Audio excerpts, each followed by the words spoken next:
Kim and I were able to retire early because our plan had us working hard for passive income, not earned income. Another difference is that we planned on retiring with more passive income and not portfolio income.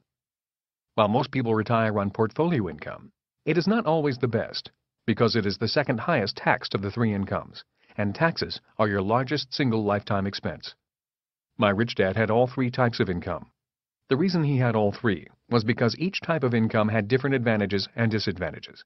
Let me explain. 50% money.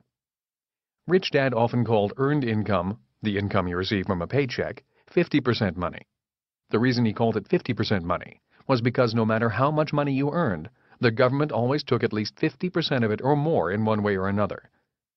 If you make $50,000 a year today, then at least $25,000 may go to the government, most of it before you even get your hands on it, through withholding. Even after you receive that remaining $25,000, the taxing continues on. As most people know, you are taxed when you earn, spend, save, invest, and when you die. From Rich Dad's point of view, it was not very smart to work hard and have the government take at least 50% of what you worked hard for. 20% money.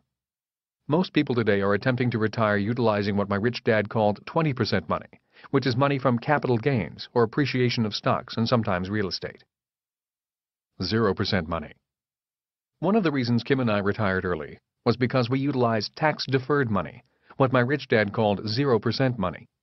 Tax-deferred money is money from capital gains that is not immediately taxed. It is deferred for as long as we choose to defer paying those taxes. For example, we put down $5,000 and purchased a house for $50,000.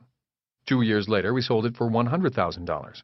We had a capital gains consequence of $50,000, but we chose not to pay the 20% in capital gains, which would have been approximately $10,000.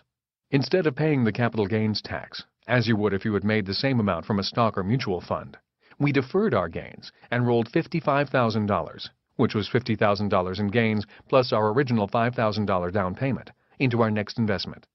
In other words, we had a 1,000% return in 2 years and paid no immediate taxes. We legally deferred our taxes and used what was technically the government's money as a down payment on a larger apartment house for $330,000. We then used the bank's money and some of the seller's equity to help us finance the remaining $275,000 we did not have. Not only did we use OPM, other people's money, we used government money to help us retire rich and retire early. Between 1988 and 1994, we utilized this investment and tax strategy many times.